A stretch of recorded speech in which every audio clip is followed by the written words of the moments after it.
Hello, I am Occult. I'm here today to kind of ramble and talk about how to do more damage in Boja and Delubrum Reginae Savage specifically.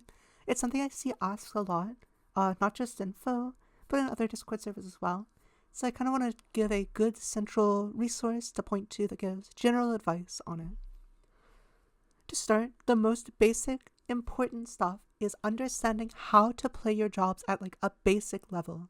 If you couldn't play your job in other level 80 content, then you're not going to play it well in Boja and DRS. You need to understand how to play your job, how to do your rotation, your opener, and most importantly, you need to have read your tooltips and understand what your abilities do. If you don't already know that you cannot reassemble Bioblaster or Flamethrower, you're not going to do a lot of damage on Machinists because you don't fundamentally understand the job. It may be obvious as well, but you need to avoid dying as much as possible. Early on, this is going to be kind of hard because it's not like other Savage content where you get to die to it over and over and practice over and over. It's going to take a few runs, going to take, 5-10 runs before you start understanding a lot of the mechanics. But once you do understand it, your job should be number one, to do damage and to not die. Finally, buffs multiply each other. So, for example, those 5% party buffs not only add a 5% to your basic damage, but also multiply any other buffs by 5%. So if you have a Banner of Honored Sacrifice, that's an extra 3% stronger on your Banner of Honored Sacrifice. If you have a Font of Magic, you're adding 5% to that 70% Font of Magic. So it's really important that you stack your buffs together. It's why we always say to hold your Banner of Honored Sacrifice for your 2-minute window, hold your Chain Spell for your 2-minute window, hold Dervish for the 2-minute window. If you're confused on a lot of this stuff, I highly recommend checking the balance. They have great resources for all levels. Level 80, they have a lot of info on T, Epic of Alexander, because that's level 80 relevant content. But a lot of the things that they talk about there, the basic rotation and openers, also apply to DRS. Okay, so one thing I forgot to mention in the original recording, but I want to mention here, is that openers in DRS are very different from other content. You will have to learn to move stuff around, and usually we start doing our burst at like the 10-second mark instead of like the 8-second mark. This gives more time for slotting actions, all of that. So make sure that you're studying more on the Boja side of openers. Cam Klauser made a lot of really good opener guides back in Endwalker, and while some of them are still, some of them don't work anymore, like Samurai, Monk, we have remade some of them to fit more with the Dawntrail design, and most of them still are very good to follow. So make sure that when you're learning openers, you learn those, and learning your opener is very important, because as we'll talk about later, stacking different buffs like Excellence, Font of Power, Banner of Honored Sacrifice makes your burst very, very strong. Now, for some of the Boja specific stuff, using lost actions is very, very critical. To quote the JP Game 8 wiki, even the best players not using lost actions will usually deal about half as much damage as a normal player using them. If you haven't already, you need to learn what the basic lost actions do, and you need to understand how to use them, right? You need to know that you hold Chain Spell for the 2-minute window. You need to understand that you use Terror Strike every minute, along with like your Bloodly. You need to understand these things. Now, obviously, we always say to hold the 90-second cooldowns for the 2-minute window, and you really want to do that. It's not even just a lost action thing. Even like Ninja needs to save their 90 seconds for the 2-minute window. But yeah, just look, that's a really basic application of knowing lost actions, stacking them together. Now, most of the things I'm going to talk about here are going to be for DPS and tanks, and that's because healer damage is really minor, and usually any holster space you're using for it is probably better spent on Arises. So I'm not going to talk about it here. There are some niche things, like Templar, Profane, but that's not going to be here.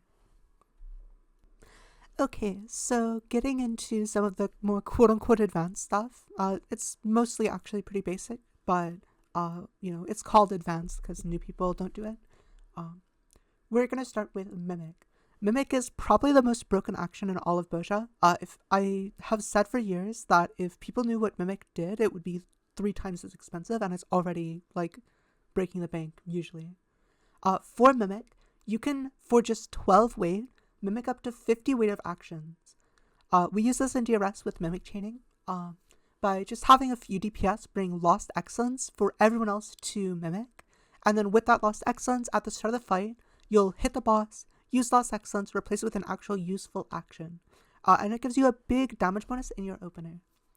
Now it's important to note that when mimic chaining, holding onto excellence for a whole fight is a huge damage loss. So if you're doing this, please make sure you're slotting over the excellence. If you have that excellence for a whole fight, you may as well just like basically not have an action for most of it.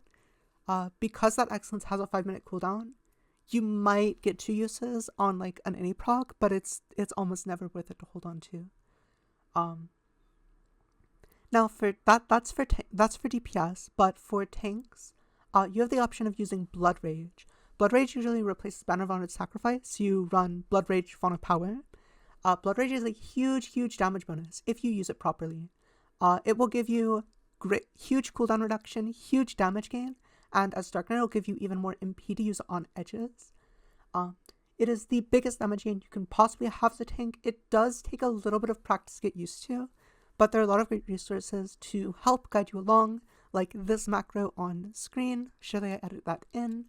In addition, Blood Rage does have a few advanced techs that you can do, like actual advanced stuff, but if you're just starting out, using Blood Rage by itself with Fawn of Power is a great starting point. Okay, now for the actual advanced stuff. I'm gonna go pretty surface level on most of the stuff because there's great resources elsewhere for it. But speaking of advanced stuff you can do with Blood Rage, tanks can use Impetus with Blood Rage to get about 60% uptime on the Blood Rush buff. It can be pretty difficult to do, but it's a huge damage gain, especially on longer kill times. There's a document by me that I'm going to hopefully link in the description or the comments that you can check out. Now, for DPS, Black Mages specifically can make great use of Lost Flare Star. It makes great use of party buffs and stacking damage actions like Banner of Honored Sacrifice, Fawn of Magic, Excellence. However, in Dawntrail, it's a very finicky and requires a lot of support, so it takes a lot of practice to get used to, and usually most of the time you're just better playing a melee. But if you do want to learn, there's a lot of great resources in Foe. Finally, DPS gonna get a lot more damage by adjusting their holster to bring more damage. Some examples of this are like bring Dynamis Dice to try and fish for high wire, bring some banners to double H-Sack a fight, or even a double Excellence fight where you slot in a second Excellence later to get a second Excellence overslot burst window. All of these optimizations are going to require more and more holster space for damage actions, meaning you have less and less re-raisers. The powerful holsters usually bring 0, so getting more and more comfortable with the fights is really important to do more damage. If you want to learn more about this stuff and you're not already in Field Op Enjoyers, you should join Foe. Foe is the leading server when it comes to optimizing Boja, and we're going to have a lot more stuff coming out in the near future, not just for Boja, but also for Occult Crescent. Thank you for watching. If you have any questions, again, please ask in Foe or in the comments. And yeah.